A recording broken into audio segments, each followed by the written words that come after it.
RTI Live News. Ask for right.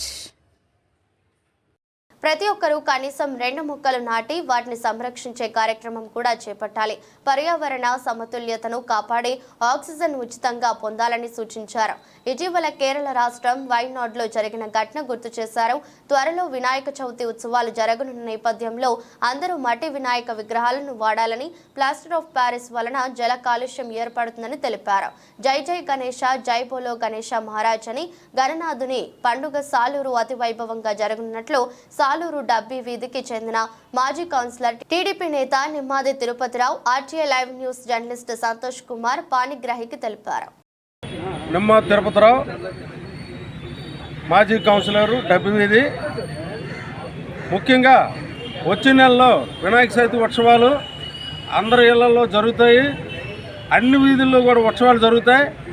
మనం నిత్యమున్ను plaster of Paris మెట్టలు plastic వాడి దానివల్ల పర్యావరణాన్ని మనం పాడు చేస్తున్నాం. ఇక నుంచి ప్రజలందరూ కూడాను, వీధిలో ఉన్నటువంటి వాళ్ళందరూ కూడాను, కుర్రోళ్ళు కూడాను మట్టి విగ్రహాన్ని వాడి పర్యావరణాన్ని రక్షించండి.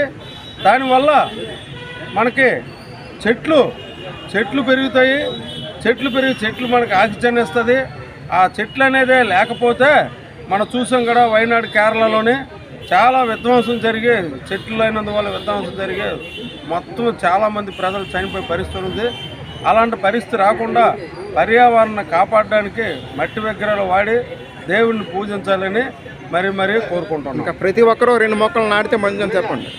అదేవిధంగా ప్రతి ఒక్కరూ కూడాను 2 మొక్కలు, కనీసం 1 మొక్కైనా ప్రతి ఒక్కరు నాటి పర్యావరణాన్ని రక్షిస్తే చాలా బాగుంటుంది, ఆరోగ్యంగా ఉంటారు ప్రజలందరని మరీ కోరుకుంటున్నాం. ఇదే సరైన సమయం కదా, ఇదే కరెక్ట్ సమయం. ఎందుకంటే ఈ సీజన్లోనూ చెట్లు పెరుగుతాయి.